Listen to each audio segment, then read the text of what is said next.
बम्बई आने के सवाल पर प्रवीण कुमार कहते हैं कि बीएसएफ में नौकरी थी और खेलों से इतना पैसा आ जाता था कि परिवार का पालन पोषण आसानी से हो सके। प्रवीण आगे कहते हैं कि मैं अपने साथियों के साथ में कश्मीर घूमने के लिए गया था। उन दिनों अधिकांश फिल्मों की शूटिंग कश्मीर में हुआ करती थी। जिस दौरान हम कश्मीर में घूमने के लिए गए, उन्हीं दिनों फिल्म निर्माता रवि निगाज अपनी फिल्म की शूटिंग के लिए कश्मीर में आए हुए थे। वहीं उनसे मुलाकात हुई। इसी मुलाकात के दौरान उन्होंने मुझे फिल्मों में आने के लिए प्रेरित किया। उनके लाख समझाने के बावजूद मैंने हाँ कहने के लिए कुछ समय मांगा, क्योंकि मैं अंतर्राष्ट्रीय स्तर पर खेल तो जरूर चुका था, लेकिन स्वभाव से गांव का देसी लड़का ही था। रंग बिरंगी दुनिया को देखकर डर लगा करता था। लेकिन मैंने रवि निगाज की बात को सोच समझकर और बंबई जाने की सोच ली, जिसके बाद मैं बंबई पहुंच गया, जहां से फिल्मी पारी की शुरुआत हुई। परिवार वालों ने इस बारे में मुझसे कभी कुछ नहीं पूछा कि क्या कर रहा है और क्यों कर रहा है, क्योंकि परिवार वालों को मुझ पर अटूट विश्वास था। अशोक कुमार से आपके अच्छे संबंध थे, क्या कभी उन्होंने आपकी फिल्मों में मदद की के सवाल पर प्रवीण कुमार कहते हैं कि बहुत पहले अशोक कुमार मुझे फिल्मों में लेकर आना चाहते थे, लेकिन उस दौरान मेरे कोच मुथैया ने उन्हें मना कर दिया था।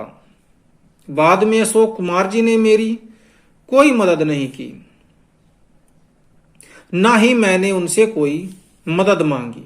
अशोक कुमार जी एक अच्छे इंसान थे, अक्सर उनसे बातचीत होती रहती थी।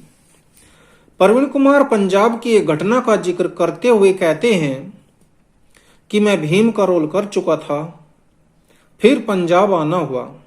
मैंने देखा कि लोग मेरे पैर छूने लगे। मुझे कुछ समझ नहीं आ रहा था कि आखिर आज हो क्या रहा है। मुझे फिर बाद में समझ आया कि लोग प्रवीण कुमार के नहीं, भीम के पैर छूने के लिए कतार में खड़े हैं। भीम के किरदार ने फिल्मों में खराब हुई छवि को श्रेष्ठ सम्मान दिलाने का कार्य किया था। जिस तरह से लोगों ने सम्मान दिया, उसकी कल्पना कभी सपने में भी नहीं की थी।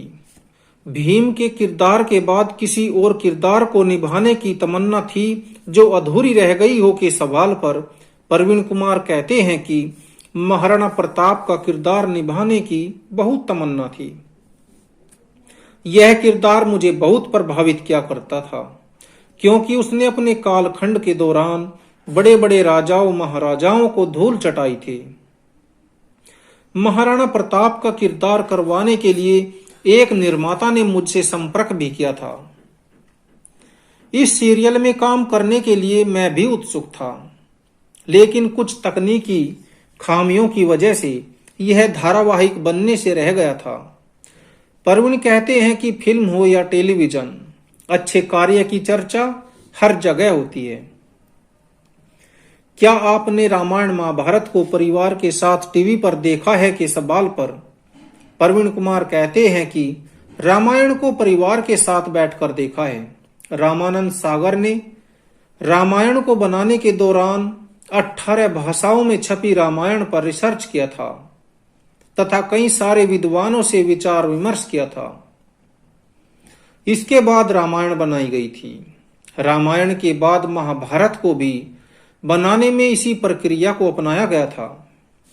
महाभारत में भीम का किरदार कैसे मिला के सवाल पर प्रवीण कुमार बताते हैं कि पंजाबी फिल्मों के हीरो दीपक मनोहर मेरे दोस्त हुआ करते थे। उन्होंने मुझसे कहा कि बी.आर. चोपड़ा महाभारत बना रहे हैं, उन्हें भीम के किरदार के लिए लंबे चौड़े इंसान की जरूरत है, तुम जाकर बी.आर. चोपड़ा साहब से मिलो। कुछ समय के पश्चात मैं चोपड़ा साहब के पास जाने लगा। तो रास्ते में एक बिल्ली ने मेरा रास्ता काट दिया। तब मेरे साथ जो मेरा ड्राइवर था वह बोला कि साहब आप रुक जाइए, बिल्ली ने रास्ता काट दिया है।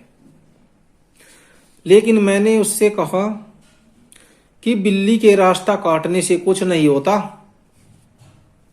और आओ अंदर चले। हम चोपड़ा साहब के दफ्तर में चले गए। मेरे साथ मेरा ड्राइवर था। चोपड़ा साहब ने मुझे देखा तो देखते ही गले से लगा लिया और बोले कि यही है मेरे महाभारत का भीम। महाभारत करने के दौरान किन मुश्किलों का सामना करना पड़ा के सवाल पर प्रवीण कुमार कहते हैं कि महाभारत के संवाद कठिन थे, संस्कृतनिष्ठ हिंदी थी। कुछ संवादों के उच्चारण में काफी मशक्कत करनी पड़ती थी। मेरी बोली में पंजाबी का प्रवाह था। छोटे संवादों में दिक्कत नहीं थी, बड़े संवादों में सावधानी बरतनी पड़ती थी कि कहीं कोई गड़बड़ी ना हो जाए। इसी प्रकार की समस्या दूसरे लोगों को भी थी, लेकिन एक दूसरे को कोई बताता नहीं था। सभी अपने आप को धुरंधर कलाकार समझते थे।